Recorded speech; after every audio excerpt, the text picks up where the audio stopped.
الحمدللہ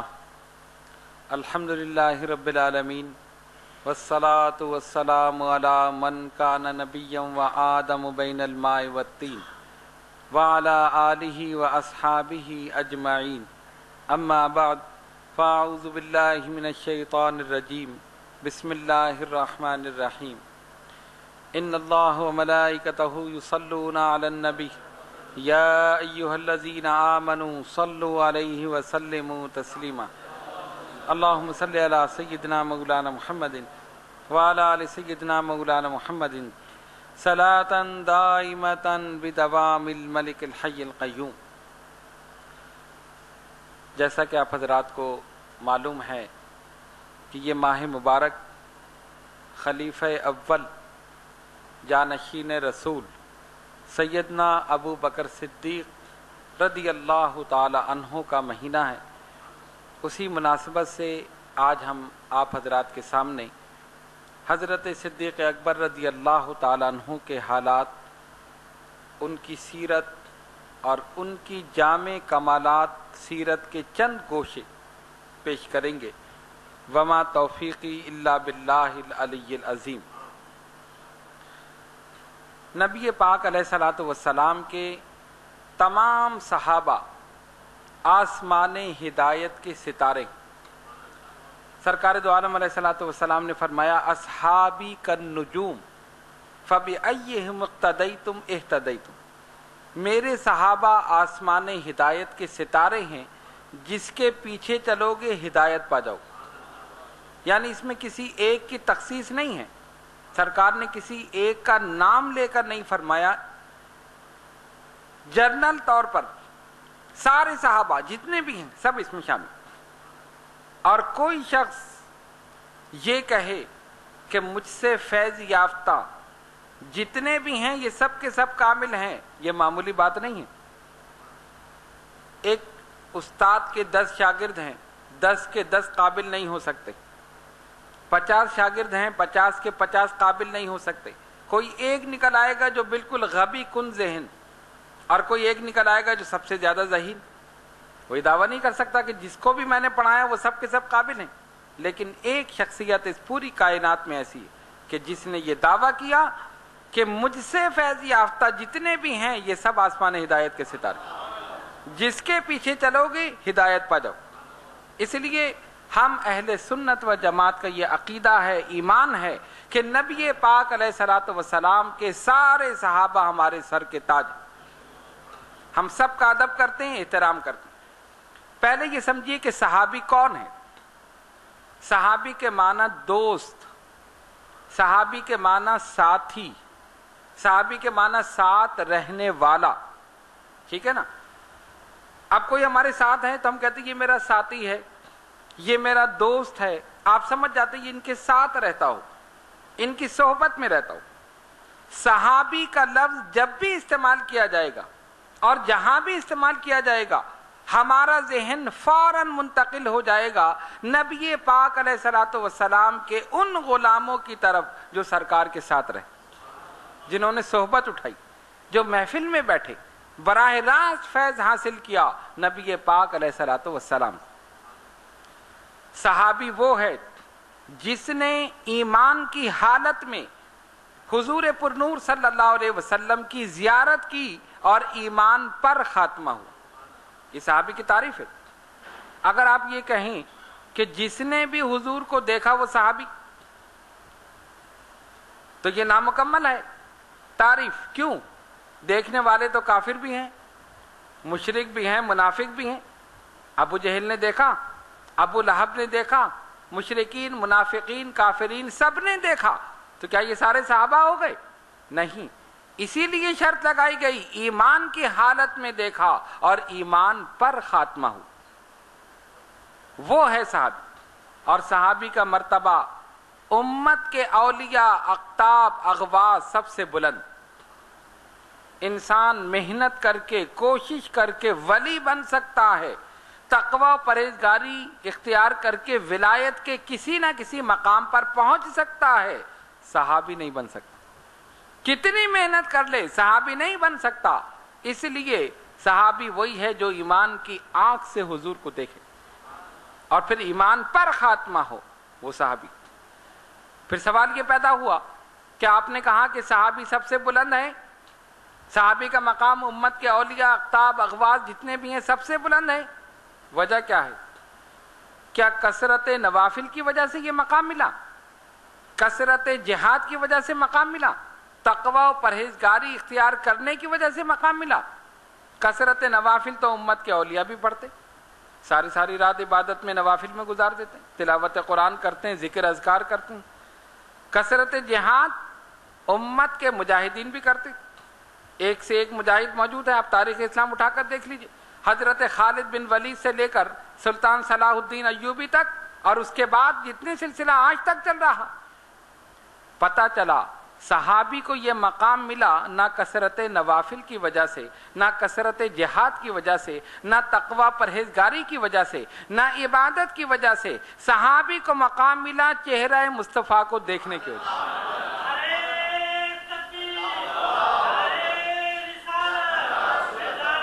ایمان کی حالت میں اللہ کے حبیب علیہ الصلوۃ والسلام کے مبارک چہرے کو دیکھا اور ایمان پر خاتمہ ہوا، صحابیت کے مقام پر پہنچا۔ یہ ہے صحابی کی شان۔ اس لیے ہم تمام صحابہ کا ادب احترام کرتے ہیں اور سب پر لازم ہے، ضروری ہے۔ یہ ایک میں نے مختصر طور پر صحابی کی تعریف بیان کر دی، اس کو اپنے ذہن میں رکھیے۔ اب دیکھیے جتنے صحابہ ہیں ان سب میں درجے ہیں، مراتب۔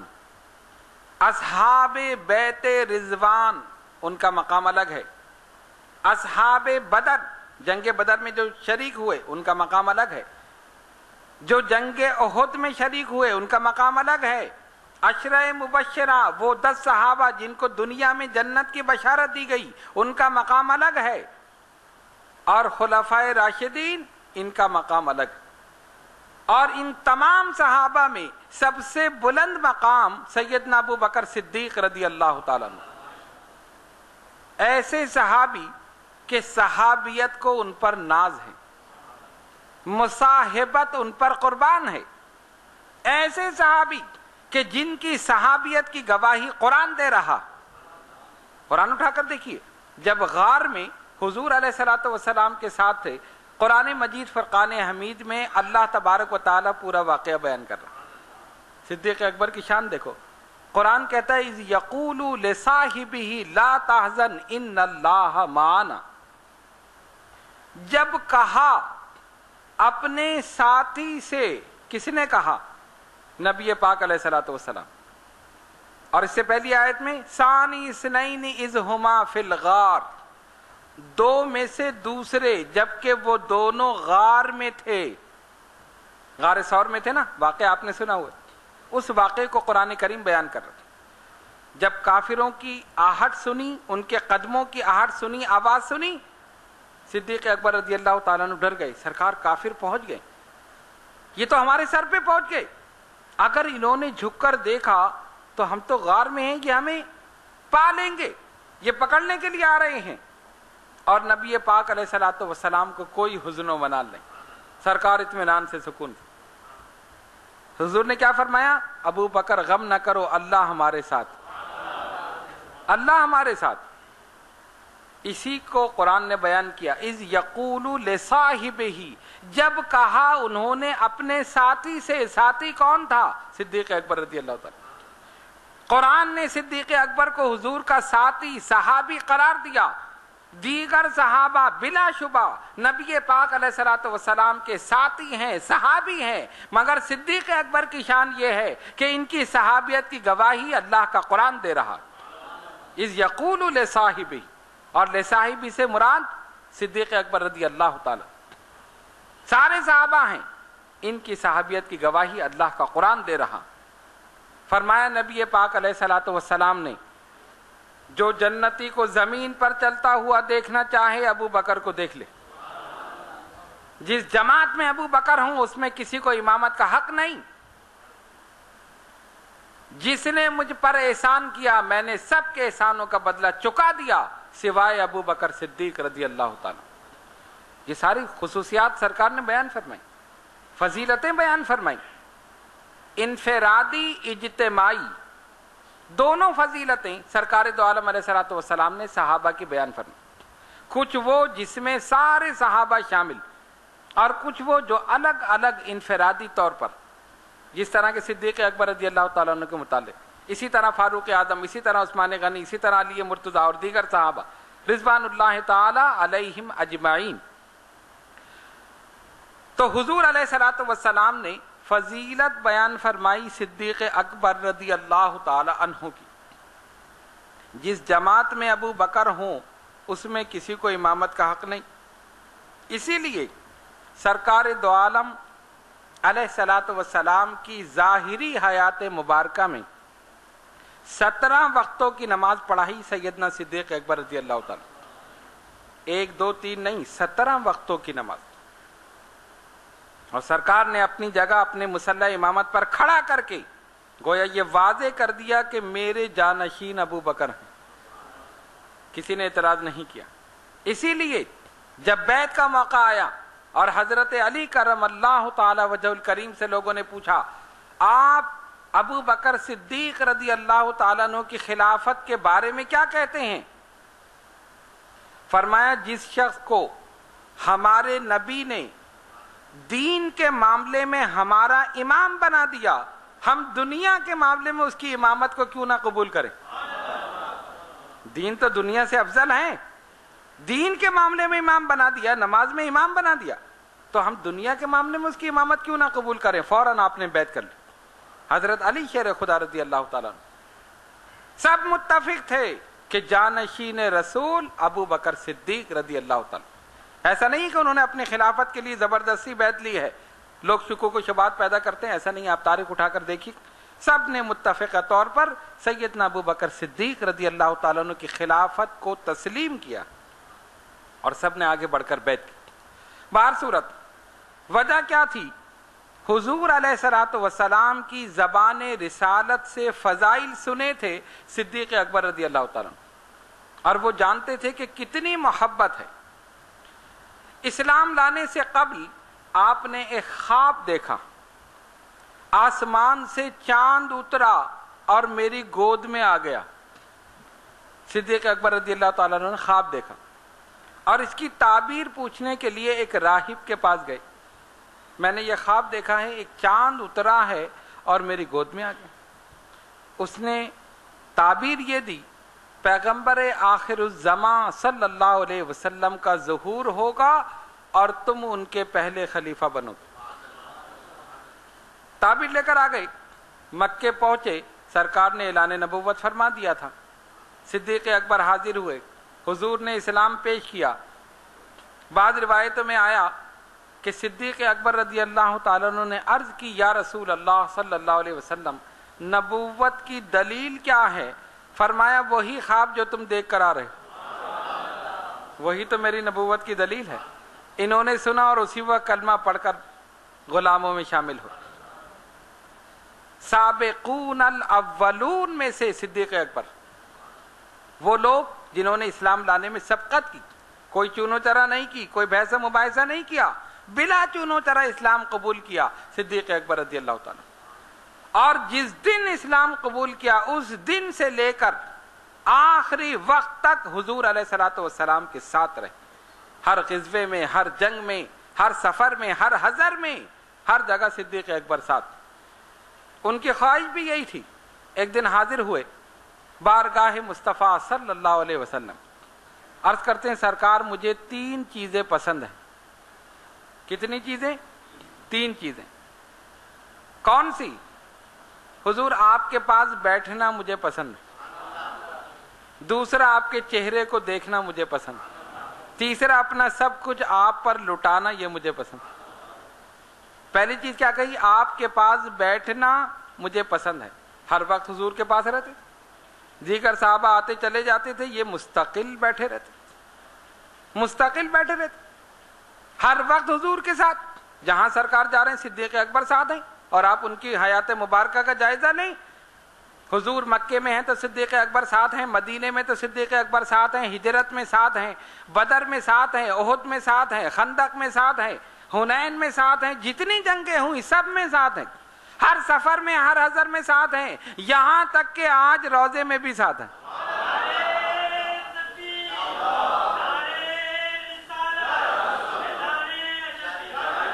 سرکار نے فرمایا تم ہر جگہ ساتھ رہے، اب تم روزے میں بھی ساتھ رہو اور جنت میں بھی ساتھ۔ ایسا صحابی، صحابیت کو ان پر ناز ہے، صحابیت ان پر قربان ہے، ایسا صحابی جو ہمیشہ ساتھ، وصال کے بعد بھی ساتھ، جنت میں بھی ساتھ۔ ایسا کون سا صحابی؟ صحابیت کو ان پر ناز، صدیق اکبر رضی اللہ تعالیٰ۔ اور دوسری چیز کیا کہی؟ آپ کے چہرے کو دیکھنا مجھے پسند۔ اب کیفیت کیا تھی؟ جب سرکار دو عالم علیہ الصلوۃ والسلام تشریف فرما ہوتے، رونق افروز ہوتے، دیگر صحابہ بیٹھتے، حضور کے چہرے انور کی طرف نگاہ کرنے کی تاب نہیں رکھتے تھے۔ اگر ایک نظر دیکھتے تو پھر نظریں جھکا لیتے۔ ادب، سرکار کا ایک رعب، ایک جلال، حالانکہ رحمت للعالمین، مگر صحابہ احترام کر۔ اور ادھر کیا کیفیت تھی؟ صدیق اکبر نظر ہٹاتے ہی نہیں تھے۔ صحابہ چہرے کو دیکھنے کی تاب نہیں رکھتے تھے، یہ چہرے سے نظر ہٹاتے ہی نہیں۔ جب آ کر بیٹھتے مسلسل حضور کے چہرے کو دیکھ رہے، مسلسل چہرے کو دیکھ رہے ہیں، یا رسول اللہ یہ مجھے پسند۔ اور تیسرا، اپنا سب کچھ آپ پر لٹانا یہ مجھے پسند، سب کچھ آپ پر لٹانا یہ مجھے پسند۔ جنگ تبوک کے موقع پر حضور علیہ الصلوۃ والسلام نے اعلان فرمایا، مسلمانوں لشکر اسلام کی مدد کرو۔ صحابہ آ گئے، جس کی جو حیثیت تھی وہ لے آیا، اپنی اپنی حیثیت کے مطابق۔ کوئی تھوڑا سا مال لے آیا، کوئی اس سے زیادہ لے آیا، کسی کے پاس کچھ چند چیزیں تھیں وہ لے آیا، جیسی حیثیت۔ سیدنا فاروق اعظم رضی اللہ تعالیٰ عنہ اپنے گھر چلے گئے اور جا کر کل سامان اکٹھا کیا اور اس کے دو حصے کیے، آدھا گھر والوں کے لیے اور آدھا بارگاہ رسالت میں۔ اب فرماتے میں دل میں سوچ رہا ہوں آج میں صدیق اکبر سے بڑھ جاؤں، یہ ہر معاملے میں مجھ سے آگے بڑھ جاتے ہیں، ہر نیک کام میں مجھ سے آگے بڑھ جاتے ہیں۔ آج میں نے ایسا کام کیا ہے، کل سامان اکٹھا کیا، آدھا گھر والوں کے لیے اور آدھا اس کو باندھ کر نبی پاک علیہ الصلوۃ والسلام کی بارگاہ۔ اب دیکھو سرکار کی شان دیکھو، اور حضور علیہ الصلوۃ والسلام کی زبان رسالت سے نکلے ہوئے جملوں پر غور کیجئے۔ فاروق اعظم آئے، کتنا سامان لے کر؟ آدھا۔ یا رسول اللہ صلی اللہ علیہ وسلم یہ سامان۔ حضور نے فرمایا ما ترکت لأہلک یا عمر، اے عمر گھر والوں کے لیے کیا چھوڑا؟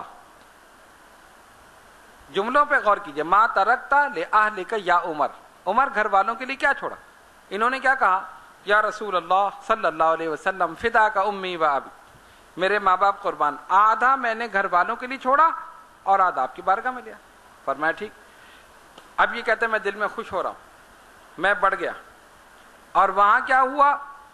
وہاں تو عشق کا انداز ہی نرالا، کچھ نہیں چھوڑا، کل کا کل سامان لیا اور سب حضور کی بارگاہ میں۔ چھوڑنے کی ضرورت کیا ہے؟ آج تو محبوب نے مانگا ہے، سب دے دو۔ آج تو آقا نے مانگا ہے، دے دو سب ان کی راہ میں، انہی کا تو دیا ہوا ہے، انہی کے قدموں سے تو ملا ہے، ان کے قدموں کی برکت سے ملا ہے، سب دے دو۔ سب اٹھا کر بارگاہ رسالت میں۔ سرکار نے دیکھا ابو بکر آ رہے ہیں، لا کر رکھ دیا۔ حل ترکت لأہلک یا ابا بکر، ابو بکر گھر والوں کے لیے بھی کچھ چھوڑا؟ فرق ہو گیا جملے میں۔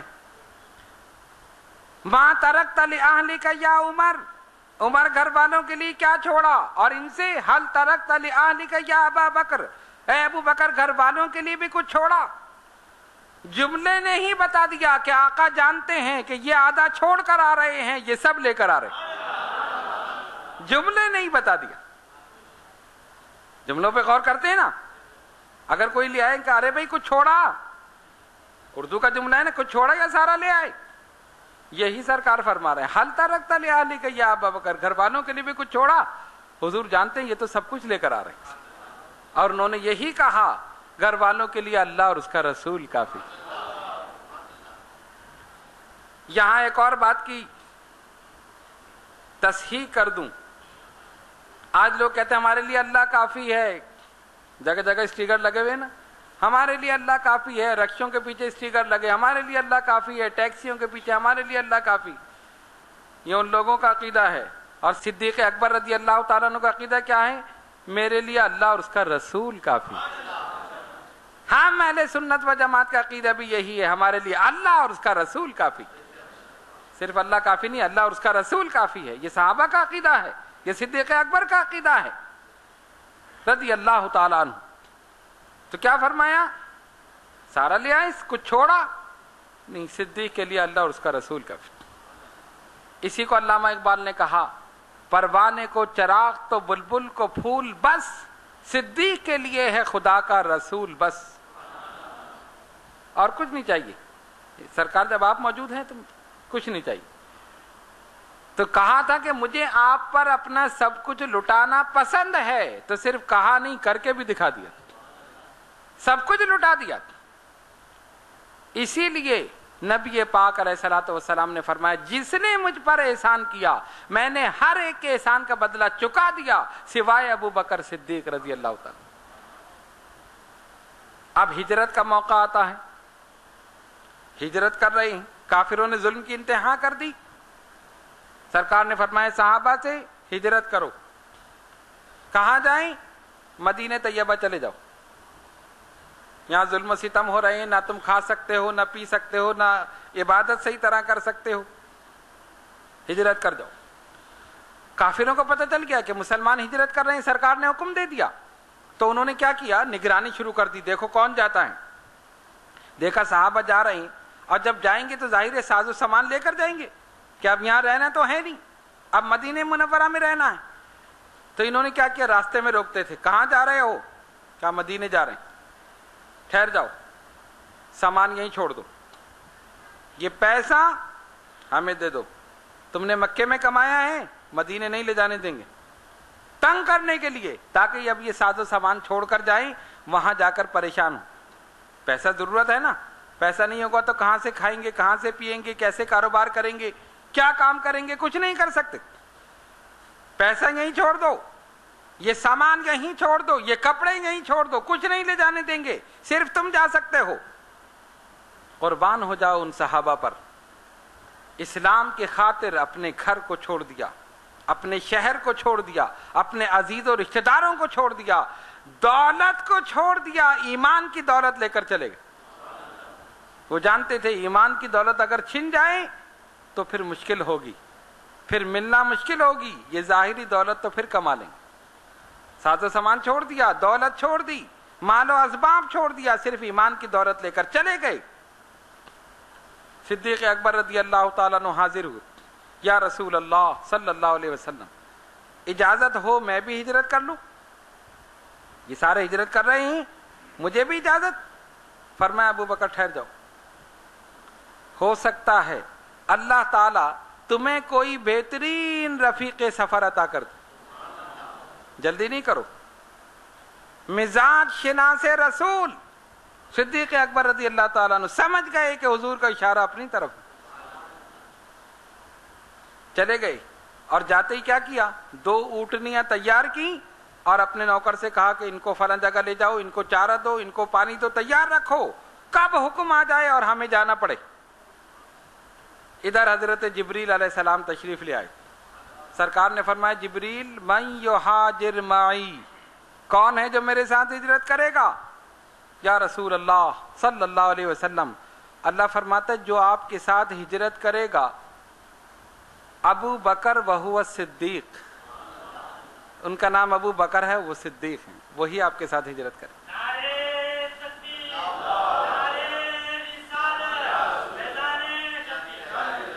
سرکار نے فرمایا ٹھیک، ہجرت کا حکم ہو گیا. حضور علیہ الصلوۃ والسلام کا شان نبوت میں ادھر میٹنگ ہو رہی ہے، کس طرح ختم کریں، کس طرح ماریں، اسلام کی ترقی کو کیسے روکا جائے. کسی نے کہا ایسا کرو محمد صلی اللہ علیہ وسلم کو ختم کر دو، جب یہ نہیں ہوں گے اسلام خود بخود ختم ہو جائے گا. میٹنگ ہو رہی ہے، سارے کے سارے جمع ہوئے دار الندوہ میں. دار الندوہ تھا وہ، ایک انڈیا میں بھی ہے، یہ اسی کی شاخ ہے. دارالندوہ میں سارے جمع ہو گئے. اور جمع کس لیے ہوئے؟ سرکار دو عالم علیہ الصلوۃ والسلام کو کس طرح مارے. اب شیطان نے دیکھ لیا کہ سارے جمع ہو رہے ہیں، وہ بھی ایک لمبا سا چوغا پہن کے اور ایک پگڑی سی باندھ کے، اور وہ بھی چلا.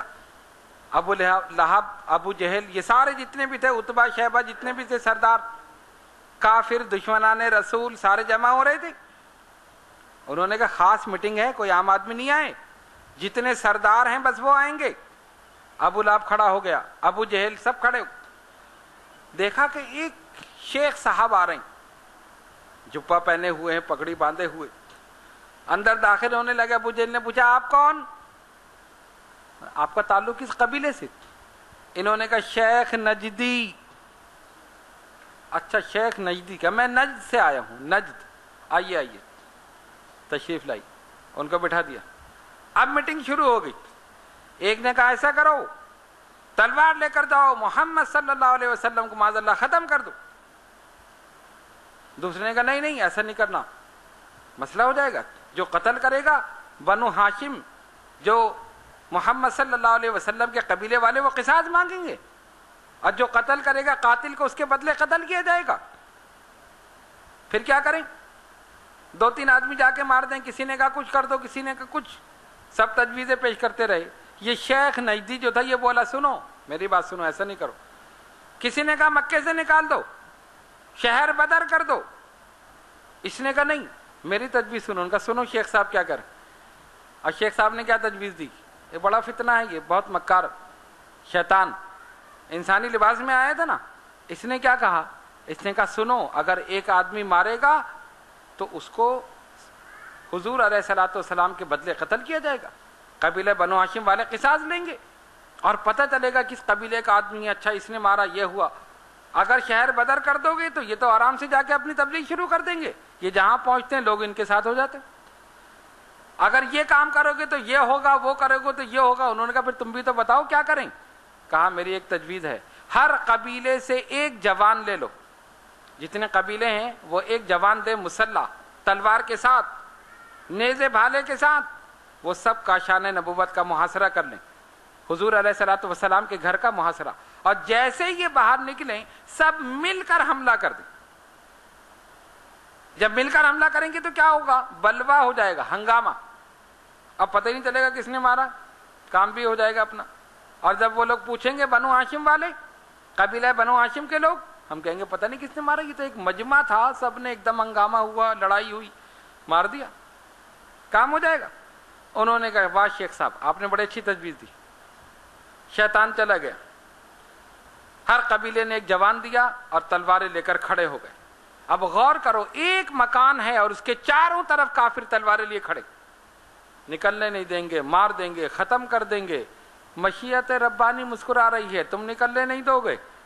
تم مارنا چاہتے ہو، ہم محبوب کو جلانا چاہتے ہیں. تم ختم کرنا چاہتے ہو، ہم باقی رکھنا چاہتے ہیں. کیسے نہیں نکلنے دو گے؟ ہماری شان دیکھو، ہماری قدرت دیکھو، ہمارا محبوب تمہارے سامنے سے گزر جائے گا، تمہیں پتہ بھی نہیں چلے. کھڑے ہو گئے تلواریں لے کر. حضور علیہ الصلوۃ والسلام اندر اور باہر چمکتی ہوئی تلواریں نظر آ رہی. رات کا وقت ہے. ادھر وحی ربانی نازل ہو گئی، اے محبوب صلی اللہ علیہ وسلم تشریف لے جائیے. اب کوئی اور ہوتا تو ڈرتا، ارے یہ تلواریں لیے کھڑے ہیں، میں نکلوں گا ماریں گے. اور سرکار کا اپنے رب پر مکمل اعتماد اور بھروسہ. حضور علیہ الصلوۃ والسلام اسی وقت کاشان نبوت سے باہر نکلے. اللہ فرماتا ہے محبوب سورہ یاسین کی تلاوت کیجئے، ایک مٹھی خاک اٹھا کر ان پر پھینک دیجئے، ہم نیند غالب کر دیں گے، آپ گزر جائیں گے، ان کو پتہ بھی نہیں چلے. وَجَعَلْنَا مِن بَيْنِ أَيْدِيهِمْ سَدًّا وَمِن خَلْفِهِمْ سَدًّا فَأَغْشَيْنَاهُمْ فَهُمْ لَا يُبْصِرُونَ. ہم نے تو دیواریں حائل کر دی، یہ دیکھ ہی نہیں سکتے. سرکار نے مٹھی خاک اٹھائی، ان کے سروں پر پھینک دی، اونگنے لگے، سارے اونگنے لگے. حضور علیہ الصلوۃ والسلام تشریف لے گئے، پتہ بھی نہیں چلا. اور ایک اور بات، وہ جو کھڑے تھے نا مارنے کے لیے، وہ قبیلے والے، ان کی امانتیں سرکار کے پاس، کسی اور کے پاس ہوتی. آپ کے پاس کسی کی امانت ہو اور وہ آپ کو مارنے کے لیے تیار ہو جائے، دو گے واپس؟ ہے کوئی؟ ارے دوستوں کی نہیں دیتے تو دشمنوں کی کیا دو؟ آج کل تو امانت کو اپنا ذاتی مال سمجھا جاتا ہے، جب مل گئی تو مل گئی، بس یہ میری ہے، مجھے دینے کی ضرورت ہی نہیں ہے۔ حضور نے اپنے اسوہ حسنہ سے ثابت کر دیا، اور کیسے ثابت کیا؟ حضرت علی شیر خدا رضی اللہ تعالیٰ عنہ کو بلایا، علی یہ امانتیں رکھو اپنے پاس، یہ جو مارنے کے لیے آئے نا مجھے میرے دشمن، یہ ان کی امانتیں ہیں، آج رات میرے بستر پر سونا، صبح اٹھنا، امانت دینا، مدینے چلے آنا اپنے عمل سے، کہ دیکھو میں دشمنوں کی امانتیں دے رہا ہوں، تو میرے امتیوں دیکھ لو، میرا عمل یہ ہے، تمہارا نبی دشمنوں کی امانتیں لوٹا رہا ہے، تم دوستوں کی نہیں لوٹاتے۔ عہد کر لو آج سے کہ اگر کسی کی امانت ہوگی ہم اسی طرح اس کو واپس لوٹائیں گے۔ یہ سرکار کی سنت ہے۔ اور حضرت علی شیر خدا، سبحان اللہ، ایک سے ایک صحابی، ہر ایک کے انداز الگ ہیں، لیٹ گئے بستر پر۔ اگر کسی کے پیچھے لوگ لگے ہوں مارنے کے لیے، اس آدمی کو مارنا ہے، اور آپ سے کہا جائے اس کے بستر پر لیٹ جاؤ، ہے کسی میں ہمت؟ ڈرے گا نہیں، ارے اس کے شبے میں مجھے نہیں مار دیں، میں اس کے بستر پہ کیوں لیٹوں، میں اس کی کرسی پہ کیوں بیٹھوں، میں اس کے گھر میں کیوں رہوں؟ کوئی اس کو مارنے کے لیے آئے اور میں مر جاؤں؟ اپنی جان تو سب کو پیاری، لیکن قربان ہو جاؤ علی شیر خدا رضی اللہ تعالیٰ عنہ، اطمینان کے ساتھ، سکون کے ساتھ بستر رسول صلی اللہ علیہ وسلم پر لیٹ گئے۔ اطمینان کی نیند، علی کو اطمینان کی نیند کیسے آ گئی؟ علی اس مرد مومن کا نام ہے جو موت کو اپنے سامنے سمجھتا ہے۔ موت آ سکتی ہے، کبھی بھی آ سکتی، اور موت نے آ کر بتا دیا ہے کہ میں عمر کے کسی حصے میں بھی آ سکتی ہوں۔ موت آتی ہے نا، پیدائش سے پہلے بھی موت آئی ہے، ولادت کے بعد بھی موت آئی ہے، بچپن میں بھی موت آئی ہے، لڑکپن میں بھی موت آئی ہے، جوانی میں بھی موت آئی ہے، بڑھاپے میں بھی موت آئی۔ موت نے عمر کے ہر حصے میں آ کر بتا دیا میں آ سکتی ہوں اور آتی ہوں۔ تو حضرت علی کو خطرہ نہیں تھا کہ موت آ سکتی؟ نہیں، بالکل خطرہ نہیں تھا۔ کیوں؟ ان کو یقین تھا میری حیات کی ذمہ داری نبی نے لے لی، مجھے موت آ سکتی ہے لیکن آج کی رات نہیں آئے گی، کہ سرکار نے فرمایا علی بستر پر لیٹنا، صبح اٹھنا، امانت دینا، چلے آنا۔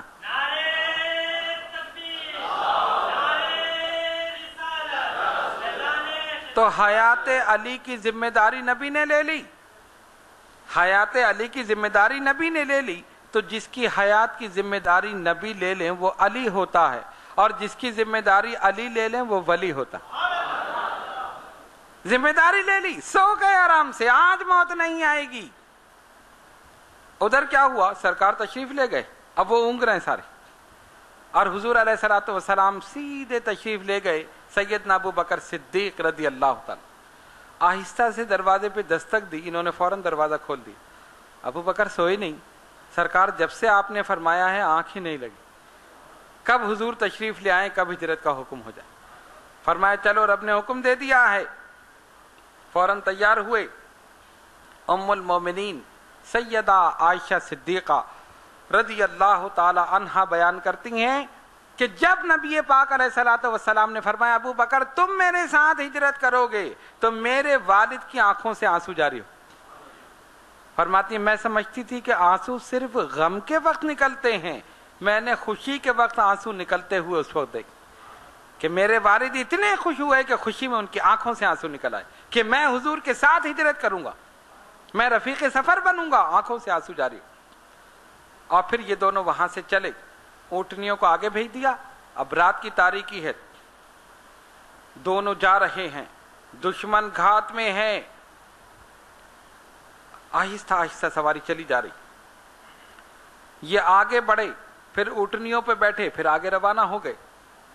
ادھر شیطان نے دیکھا یہ تو نکل گئے، اور یہ سوئے جا رہے ہیں سارے جو کھڑے ہوئے تھے مارنے کے لیے، اونگ رہے، اور مٹی پڑی تھی نا سر پہ، جو مٹھی پھینکی تھی سرکار نے، قرآن نے کہا وما رمیتا اذ رمیتا ولکن اللہ رمی، محبوب وہ مٹھی آپ نے پھینکی نہیں، آپ نے نہیں پھینکی، نہیں وہ تو اللہ نے پھینکی، محبوب کے پھینکنے کو اپنا پھینکنا قرار دے دی۔ خیر وہ ایک الگ بحث ہے۔ اس نے کہا تم کیوں کھڑے ہو؟ اٹھایا جا کے ان کو جو اونگ رہے تھے، انہوں نے اٹھتے ہی کہا مار دیں گے، نکلنے نہیں دیں گے، ختم کر دیں گے۔ کیا کس کو نکلنے نہیں دو گے؟ گئے وہ تو وہ تو چلے گئے. کہاں سے چلے گئے؟ اب دیکھا نا تمہارے منہ پہ ایک مٹی ڈال کے گئے, ایک مٹھی خاک پھینک کر گئے. اب سر پہ ہاتھ مارے تو مٹی جھڑ رہی. ارے یہ کیا ہوا؟ نہیں وہ سامنے ہے. کہا جاؤ دیکھو. دروازہ کھولا تو ایک آدمی لیٹا ہوا ہے, سبز رنگ کی چادر اوڑے. کہا یہی ہے محمد صلی اللہ علیہ وسلم. چادر ہٹائی تو علی خیبر شکن رضی اللہ تعالی. ارے کہاں گئے؟ کہا وہ تو رات کو ہی چلے گئے. اب ان کو غصہ آیا, ادھر گھوڑا دوڑایا, ادھر دوڑایا, ادھر بھاگ رہے ہیں. سرکار تو تشریف لے گئے. قرآن نے کہا واللہ یعصمک من الناس, اے محبوب ہم آپ کی جان کو کافروں سے بچا لیں گے. یہ مارنا چاہتے ہیں, ہم جلانا چاہتے ہیں. یہ ختم کرنا چاہتے ہیں, ہم اپنے محبوب کی حفاظت کرنا چاہتے ہیں. اور مارنے والے سے زیادہ بچانے والا زبردست ہے. اس نے اپنے قدرت کا کرشمہ دکھا دیا. تم سب مل کر بھی میرے محبوب کو ایک ادنا سی تکلیف بھی نہیں پہنچا سکتے, میں بحفاظت ان کو گزار دوں. چلے گئے. اور صدیق اکبر کی شان کیا ہے؟ محبت کا انداز دیکھو. سرکار تشریف لے جا رہے ہیں, یہ کبھی آگے چلتے ہیں حضور کے, پھر خیال آتا ہے تو پھر دائیں طرف چلتے, پھر خیال آتا ہے تو پیچھے چلتے, پھر خیال آتا ہے تو بائیں جانے, گھوم رہے ہیں. فرمایا ابو بکر کیا کر رہے ہو؟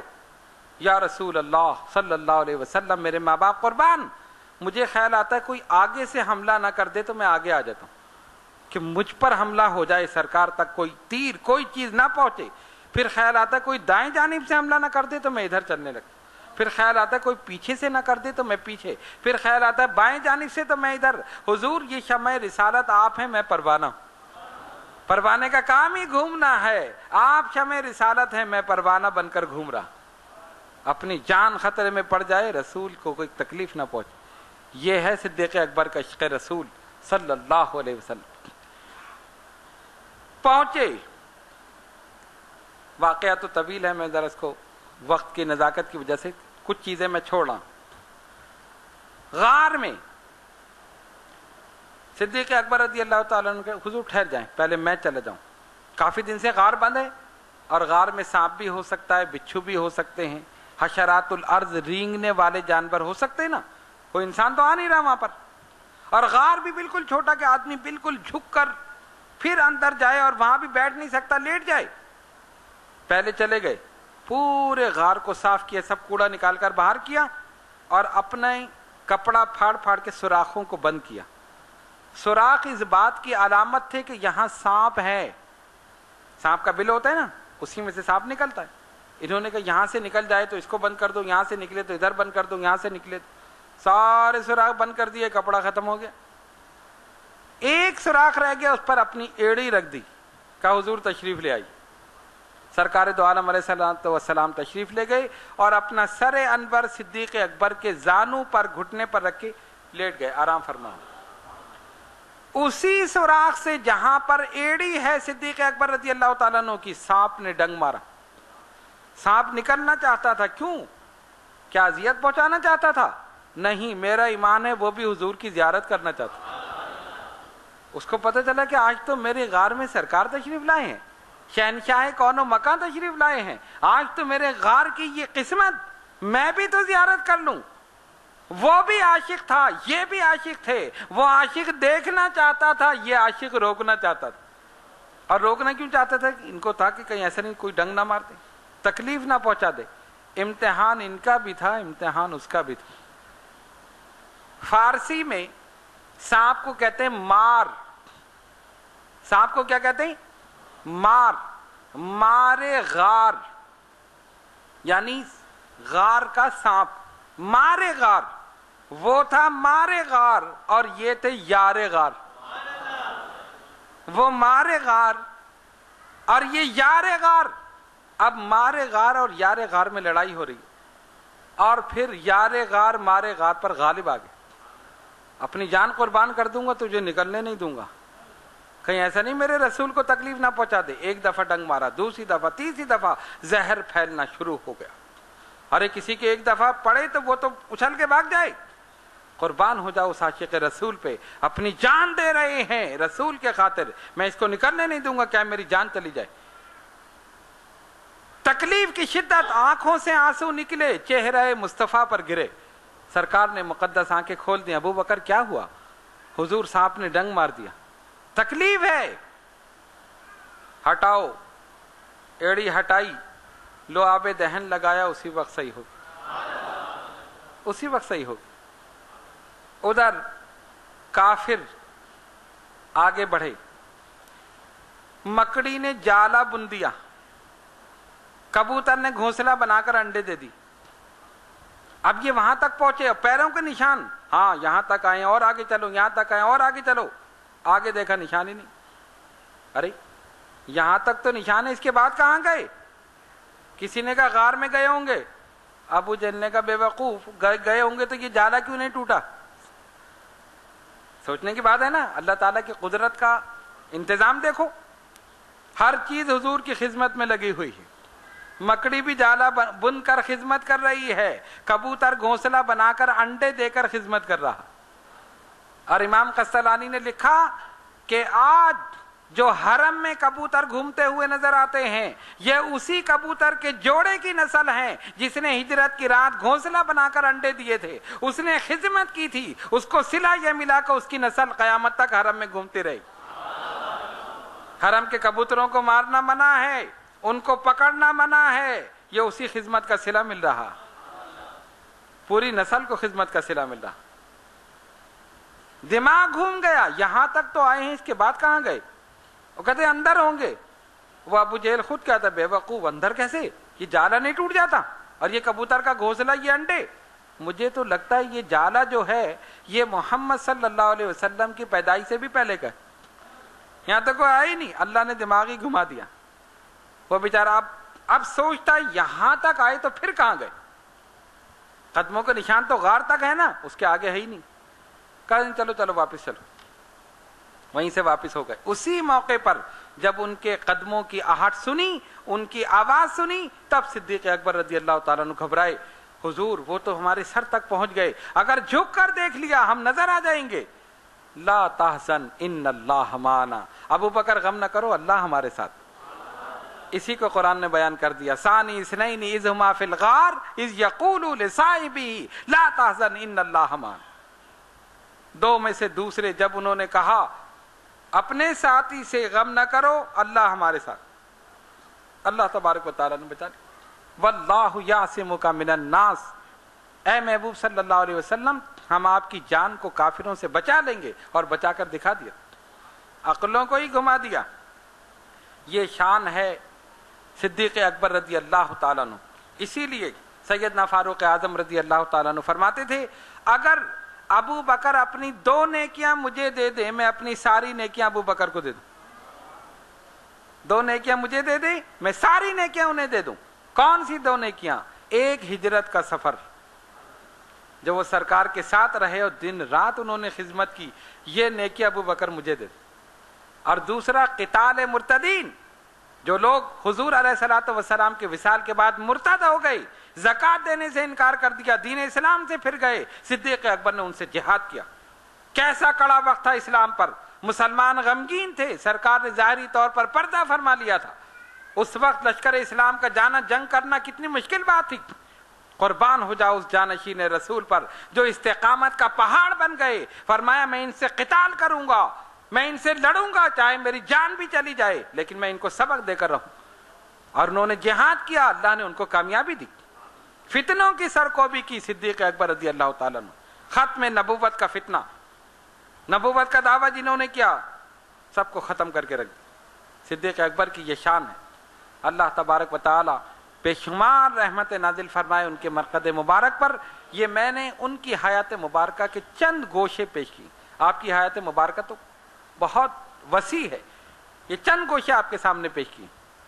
اللہ تبارک و تعالیٰ ان کی نالین پاک سے لگے ہوئے ذروں کے صدقے میں ہمارے گناہوں کو معاف فرمائے۔ صحابی کا مقام کیا ہے؟ اگر جہاں ان کا گھوڑا قدم رکھتا ہے، اس گھوڑے کے قدموں کے نیچے جو مٹی آتی ہے، خدا کی قسم وہ مٹی ہمیں مل جائے تو ہماری مغفرت ہو جائے۔ یہ صحابہ کا مقام ہے، یہ ان کا مرتبہ ہے۔ آئیے دعا کریں اللہ رب العالمین ہم سب کے دلوں میں صحابہ کی محبت پیدا فرما، یا اللہ اہل بیت کی محبت پیدا فرما، یا اللہ ائمہ کرام کی محبت پیدا فرما، یا اللہ بزرگان دین اولیاء کاملین کی محبت پیدا فرما۔ اے الہ العالمین ہم سب کو ان تمام نفوس قدسیہ کا ادب اور احترام کرنے کی توفیق عطا فرما، صحابہ کا ادب احترام کرنے کی توفیق عطا فرما، اہل بیت اطہار سے محبت کرنے کی توفیق عطا فرما، نبی پاک علیہ الصلوۃ والسلام کی سچی محبت ہمارے دلوں میں پیدا فرما، اسی محبت میں زندہ رہیں اور اسی محبت میں موت عطا فرما۔ وآخر دعوانا الحمد للہ رب العالمین۔